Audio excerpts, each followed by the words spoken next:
बिस्मिल्लाहिर्रहमानिर्रहीम। अस्सलामुअलैकुम। मैं मोहम्मद उस्मान असगर।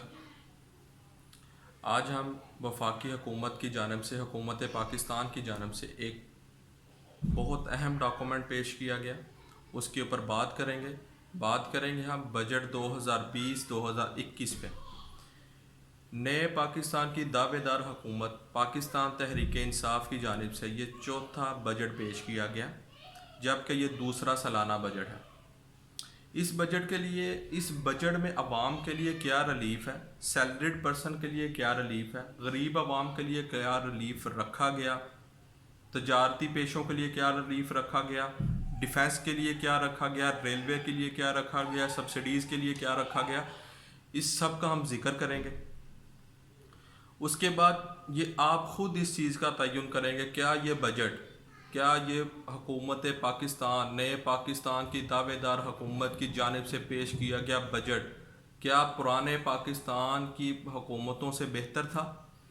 क्या ये पाकिस्तान को आगे ले जाएगा कि पाकिस्तान का जीडीपी जैसे 5.4 से अब -0.4 के ऊपर पहुंच चुका हुआ है, क्या ये जीडीपी मज़ीद नीचे आएगा? क्या ये बजट डॉक्यूमेंट के बाद ये जीडीपी ऊपर जाएगा? इसका तयन तो एक साल गुजरने के बाद ही हो सकेगा, लेकिन इस बजट के अंदर क्या अवाम को दिया गया, इसका तयन आप खुद कर सकते हैं। ये बजट 12 जून 2020 को मियां हमाद अजहर की जानब से, जो कि फेडरल मिनिस्टर हैं प्रोडक्शन एंड इंडस्ट्रीज़ के, उनकी जानब से पेश किया गया। इस बजट मियां हमाद अजहर के बारे में हम आपको कुछ बताते चले। मियां हमाद अजहर का तल्लुक़ पाकिस्तान के एक बहुत अहम सियासी घराने से है। इनके वालिद मियां मोहम्मद अजहर, जो कि मेयर लाहौर रहे 4 सालों के लिए, उसके बाद 3 साल गवर्नर पंजाब रहे, कौमी असम्बली के मेंबर रहे और पाकिस्तान मुस्लिम लीग काफ के बानी रुकन में से ये एक हैं। इन्होंने 2011 में पाकिस्तान तहरीक इंसाफ को ज्वाइन किया। जब इन्होंने तहरीक इंसाफ ज्वाइन की, उस टाइम मियां हमाद अजहर की एज जो है वो तकरीबन राउंड अबाउट 30 ईयर्स थे। ठीक है, चले ये बजट मियां हमाद अजहर की जानब से पेश किया गया। इस बजट का टोटल तखमीना कितना है? हुकूमत पाकिस्तान की जानब से बजट पेश किया गया, उसका टोटल जो तखमीना है वो 7,136 अरब है। यहाँ हम आपको एक बात बताते चलें कि ये 2019 और 2020 के बजट से ये जो बजट है इसका वॉल्यूम कम है। उसके अलावा इस बजट के अंदर जो बजट डेफिसिट है वो 3,437 अरब है, जो कि बहुत ज़्यादा है। इस बजट के अंदर ये भी तयन किया गया कि हम 3,700 अरब रुपये के टैक्स जो है ना वो आवाम से इकट्ठे करेंगे। ठीक है, जो इनकम है वो 3,700 अरब के टैक्स आवाम से इकट्ठे किए जाएंगे। ये हर गवर्नमेंट एक अपना एस्टीमेट देती है कि वो इतने टैक्स इकट्ठे करेगी। आपको इधर एक चीज़ बताता चलूँ, एक बात ऐड करता चलूँ कि पिछले साल इसी गवर्नमेंट ने अराउंड अबाउट 4,800 के करीब टैक्स का तयन किया था, लेकिन पिछले साल पाकिस्तान तहरीक इंसाफ की गवर्नमेंट, नए पाकिस्तान की गवर्नमेंट सिर्फ 3,900 अरब रुपए के टैक्स इकट्ठे कर सकी, जो कि पुराने पाकिस्तान के आखिरी टैक्स ईयर की कलेक्शन से भी कम थे। इस बजट के अंदर जीडीपी 0.4 से 2.1 के ऊपर ले जाने का अंदिया दिया गया। सूबों को 2,874 अरब रुपये दिए जाएंगे। इस बजट के तहत कश्मीर को 55 अरब रुपये, गिलगित बल्तिस्तान को 32 अरब रुपये, इसके अलावा KPK के जो अजला इनके अंदर मुंतकिल हुए उनके लिए 56 अरब रुपये, सिंध के लिए 19 अरब रुपये और बलूचिस्तान के लिए 10 अरब रुपये ये NFC अवार्ड से अलहदा दिए जाएंगे। चलें अब हम चलते हैं कि एजुकेशन के ऊपर कितना खर्च किया गया। 64 अरब रुपये एजुकेशन के लिए रखे गए, जिसके अंदर कुछ पुरानी यूनिवर्सिटीज़ की मेंटेनेंस, कुछ ऑनगोइंग प्रोजेक्ट्स को चलाया जाएगा और ये सारा मिक्स मैच जो है वो 64 अरब रुपये के अंदर किया जाएगा। नया पाकिस्तान हाउसिंग स्कीम के लिए 30 अरब रुपये रखे गए। इसके अलावा अखुवत के अंदर 1 अरब रुपया रखा गया।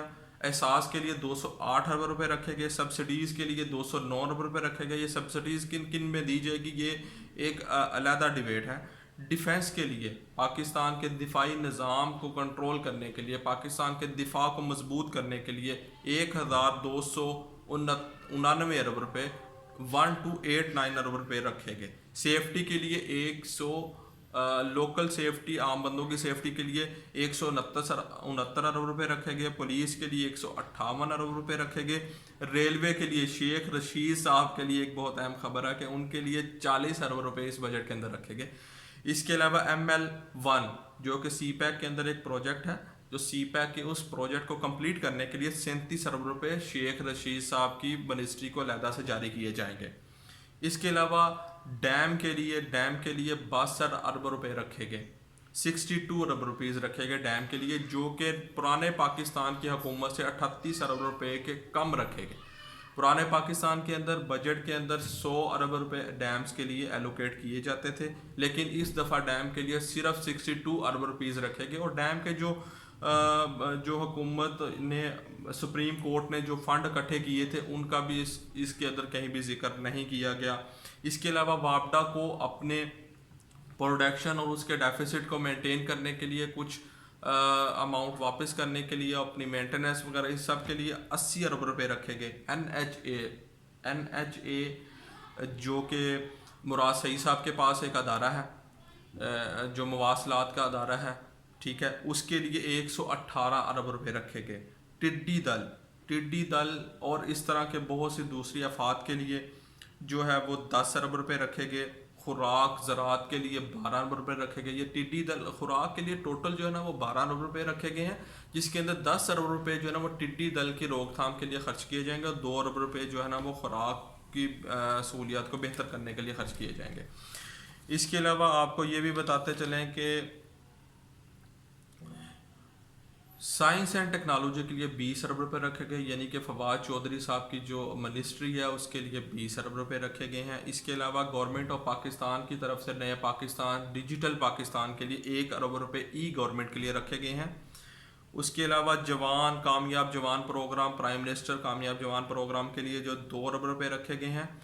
ये प्राइम मिनिस्टर कामयाब जवान प्रोग्राम जो है ना ये पुरानी हुकूमत का एक मनसूबा था, जिसके अंदर वो कहते थे कि यूथ प्रोग्राम है, यूथ इसके अंदर आम आवाम को यूथ को जो है ना वो कर्जे दिए जाते थे। ये उसी का नाम चेंज करके कामयाब जवान प्रोग्राम रखा गया है। फनकारों के लिए 1 अरब रुपया रखा गया है। उसके अलावा आफात से निपटने के लिए 70 अरब रुपए रखे गए हैं। हेल्थ के लिए जो कि पाकिस्तान की बेसिक नीड है उसके लिए 20 अरब रुपए रखे गए हैं। स्मार्ट स्कूल, मदारिस और बहुत से छोटे अदारों को इक्वालिटी के लिए, तलीमी निज़ाम को बेहतर बनाने के लिए उसके लिए 5 अरब रुपए रखे गए हैं। मवासलाती तब्दीली यानी कि जरताज गुल की मिनिस्ट्री के लिए 6 अरब रुपए रखे गए हैं इस सारे बजट के अंदर। इसके अलावा आपको इधर एक और चीज़ ऐड करें, PS यानी कि पब्लिक सेक्टर डेवलपमेंट प्रोग्राम के लिए 1324 अरब रुपए रखे गए, जिसमें से 674 अरब रुपए वफाक की तरफ से जो सूबों के अंदर कुछ भी प्रोजेक्ट्स जो CPEC के अंदर या कुछ भी ऐसे प्रोजेक्ट चल रहे हैं उनके लिए रखे गए 674 अरब रुपए। इसके अलावा मुख्तलिफ मिनिस्ट्रीज़ जैसे वापडा की मिनिस्ट्री है, वाटर एंड इलेक्ट्रिसिटी की मिनिस्ट्री है। इसके अलावा आप देखते हैं कम्युनिकेशन की मिनिस्ट्री है, डिफेंस प्रोडक्शन की, इसी तरह मिनिस्ट्री है सेफ्टी के पॉइंट ऑफ व्यू से, रेलवे की मिनिस्ट्रीज़ हैं। जितनी भी मिनिस्ट्रीज़ हैं मिनिस्ट्री डिवीज़न के लिए जो ना वो स्पेशली तौर पे PSDP के अंदर से 418.7 अरब रुपए दिए जाएंगे इन मिनिस्ट्रीज़ को, और 100 अरब रुपए के करीब कॉरपोरेशन के लिए रखे गए हैं। इराक के लिए 4 अरब रुपए का फंड रखा गया है। और इसके अलावा कोरोना के लिए एक बार फिर जो है ना यहाँ पे एक और दफ़ा ऐड किया गया है, वो है कोरोना के लिए 7 अरब रुपए इसके अंदर भी रखे गए हैं जो इरा और मुख्तलिफ डिपार्टमेंट्स को दिए जाएंगे कोरोना के आफ्टर इफेक्ट्स को कंट्रोल करने के लिए। इसके अलावा ये बजट जैसा कि आप जानते हैं मियां हमाद अजहर ने पेश किया, जो कि मिनिस्टर हैं प्रोडक्शन एंड इंडस्ट्रीज़ के, ठीक है। कोरोना रिलीफ फंड के अंदर 875 टोटल कोरोना रिलीफ फंड 1200 अरब रुपए का था, ठीक है। उसके अंदर से 875 अरब रुपए इस वफाकी बजट में से कुछ इस तरह एलोकेट किए गए। तिब्बी शोबे के लिए हफाजती किटें ख़रीदने के लिए जो बहुत ज़्यादा ज़रूरी थी, उनके लिए आलात वगैरह के लिए 75 अरब रुपये रखे गए। 1 करोड़ से ज़्यादा 1,60,00,000 गरीबों के लिए जो उनके दरमियान पैसे, उनके लिए 150 अरब रुपए रखे गए। और ये किस तरह खर्च किए जाएंगे इसका भी कोई तयन नहीं किया गया। अब हुकूमत ये किस तरह खर्च कर रही है इसका भी अभी तक कुछ नहीं बताया गया। मज़दूरों के लिए डायरेक्ट कैश ट्रांसफ़र, यानी कि जो आप देखते हैं कि 12-12 हज़ार रुपया मज़दूरों को दिया जा रहा है, आम लोगों को दिया जा रहा है, उसके लिए 200 अरब रुपए रखे गए हैं। और ये 200 अरब रुपए आपके एजुकेशन बजट से बहुत ज़्यादा है। ये मैं आपको एक चीज़ इधर बताता चलूँ, ये 200 अरब रुपए आपके हेल्थ बजट से बहुत ज़्यादा है। ये 200 अरब रुपए आपके सेफ्टी पुलिस के बजट से बहुत ज़्यादा है, जो कि मज़दूरों के लिए रखे गए हैं। ये सिर्फ डायरेक्ट ट्रांसफ़र किया जाएगा, कैश ट्रांसफ़र किया जाएगा। और इस 12,000 से वो बंदा कितने अरसे तक सरवाइव कर सकता है, इसका अंदाज़ा मैं और आप बहुत अच्छे तरीके से लगा सकते हैं। इस महंगाई के इस दौर में कितने अरसे तक उसके अंदर सर्वाइव किया जा सकता है। यूटिलिटी स्टोर्स के लिए 50 अरब रुपए का पैकेज रखा गया है। एफ बी आर के लिए जो छोटे बिजनेसेस हैं उनको रिलीफ देने के लिए, इंडस्ट्रीज को रिलीफ देने के लिए, कोरोना के आफ्टर इफेक्ट्स को कंट्रोल करने के लिए 100 अरब रुपए का रखा गया है। इस बजट के अंदर मैं फिर आपको बताता चलूँ कि पाकिस्तान की हिस्ट्री का बहुत बड़ा डेफिसिट है जो इस बजट के अंदर है। 3,437 अरब रुपए का बहुत बड़ा डेफिसिट है जो ये बजट है। इसके अलावा आप टैक्सेस के ऊपर हम आते हैं कि टैक्सेस के अंदर क्या रिलीफ दिया गया और किन इंडस्ट्रीज के अंदर टैक्सेस को इंक्रीज किया गया। सेल टैक्स जो विद होल्डिंग टैक्स आम रिटेलर के ऊपर लगाया जाता है जो कि 14% था, अब उसे 12% कर दिया गया। यानी कि जो मनी ट्रांसफ़र वाले लोग हैं इनको इस चीज़ का बेनिफिट होगा। लिमिट जो थी CNIC की 50,000 से उसे इंक्रीज़ करके 1 लाख रुपए पे कर दी गई। यानी कि अब आपने कोई भी चीज़ परचेज़ करनी है तो आपको 1 लाख की परचेज़ के ऊपर अपना ID कार्ड की कॉपी देना पड़ेगी। सूद के अंदर कमी की गई है जो कि पहले इसी गवर्नमेंट ने बहुत ज़्यादा इंक्रीज़ किया, जिसकी वजह से इकोनॉमी के ऊपर बहुत बैड इम्पैक्ट आए और बहुत से लोगों ने अपना बाहर से पैसा उठाया और पाकिस्तान के बैंकों के अंदर रखा और उससे वो सूद कमा रहे हैं बहुत ज़्यादा, ठीक है, सरप्लस। और उसके अलावा होटल इंडस्ट्री को इधर बहुत अच्छा रिलीफ दिया गया है। 1.5 जो उनके ऊपर टैक्स लागू था उसको 0.5 कर दिया गया है कोरोना के पेश नज़र, जो उनको एक इफ़ेक्ट हुआ उसको कंट्रोल करने के लिए। इसके अलावा 1600 ऐसी चीज़ें हैं जिनके ऊपर कस्टम ड्यूटी बिल्कुल फ्री कर दी गई है। ये सारी खाने पीने वगैरह की चीज़ें हैं। जो रॉ मटेरियल है जो हम बाहर से इंपोर्ट करते हैं उनके ऊपर जो कस्टम ड्यूटी ख़त्म कर दी गई है। इसके अलावा खाद के अंदर, टेक्सटाइल के अंदर, इन्हीं 1600 आइटम के अंदर खाद, टेक्सटाइल, लेदर, इस तरह की सारी इंडस्ट्रीज़ को जो है ना वो बहुत अच्छा रिलीफ दिया गया है। इसके अलावा इंजीनियरिंग जो है उनको प्रमोट करने के लिए पाकिस्तान के अंदर उनको 12.5% से 6% पर उनका जो है ना वो टैक्स कर दिया गया है। यानी कि वो बॉयलर या इस तरह के स्टील इंडस्ट्री के लिए वो कोई चीज़ बाहर से परचेज़ करते हैं, इंपोर्ट करते हैं, उनके ऊपर 6% कस्टम ड्यूटी कर दी गई है। सप्लीमेंट्री फूड्स जो हम बच्चों के लिए और हामला औरतें अक्सर इस्तेमाल करती हैं उनके ऊपर टैक्स एग्जेम्प्ट कर दिया गया है। एनर्जी ड्रिंक जैसे वो महंगे होने वाले हैं उनके ऊपर टैक्स को इंक्रीज़ किया गया है, तकरीबन 100% टैक्स इंक्रीज किया है, यानी कि 13% से 25% इंक्रीज़ कर दिया गया है उनके ऊपर। और इसके अलावा सबसे अहम चीज़ इधर जो सिगरेट के ऊपर जो है ना वो टैक्स इंक्रीज़ किया गया, जो इंपोर्ट के ऊपर सिगरेट करते हैं उनके ऊपर टैक्स इंक्रीज़ किया गया है। इसके अलावा इंपोर्टेड जो लोडर वगैरह हम बाहर से मंगवाते हैं, ठीक है, एवरी वगैरह या इस तरह की कोई भी चीज़ें जो इंपोर्टर लाइट बाहर से पाकिस्तान में मंगवाए जाते हैं उनके ऊपर टैक्स इंक्रीज़ किया गया है। जबकि पाकिस्तान के जो अंदर डोमेस्टिक इंडस्ट्री को लोडर वगैरह बनाती है उनके ऊपर टैक्स को जो है ना वो कम किया गया। यानी कि लोडर जो पाकिस्तान के अंदर बन गए उनके ऊपर टैक्स होएगा 7.5% और जो बाहर से इंपोर्ट किए जाएंगे उनके ऊपर टैक्स जो है ना वो 25% किया गया है। 200 सीसी रक्से जो भी हैं जो लोडिंग के लिए अक्सर इस्तेमाल किए जाते हैं इनके ऊपर टैक्स बिल्कुल ख़त्म कर दिया गया है। सीमेंट इंडस्ट्री को एक दफ़ा फिर रिलीफ दिया गया है, यानी कि सीमेंट सस्ता होगा। स्कूल प्लस हॉस्पिटल्स और इस तरह के होटल्स वगैरह को जो है ना वो कुछ रिलीफ दिया गया है। रॉ मटेरियल की इंपोर्ट के ऊपर जो टैक्स था उसे कम किया गया, उसे 2% कर दिया गया है। इसी तरह कैपिटल कोई आप मशीनरी वगैरह मंगवाते हैं उसके ऊपर जो है ना वो टैक्स 1% कर दिया गया और फिनिश गुड के ऊपर जो टैक्स है वो 5.5% किया गया है। इसके अलावा जो जो इनकम हम जनरेट कर रहे थे, जो लोग जनरेट कर रहे थे किरायों से अपना इनकम जनरेट कर रहे थे, उनके को थोड़ा सा रिलीफ दिया गया है। यानी कि वो अब अपने किराए की अमाउंट में से, किराए की रकम में से वो माइनस करेंगे उस घर के ऊपर होने वाले अखराजात, और उसके बाद जो रकम आएगी उसके ऊपर वो इनकम टैक्स अदा करेंगे।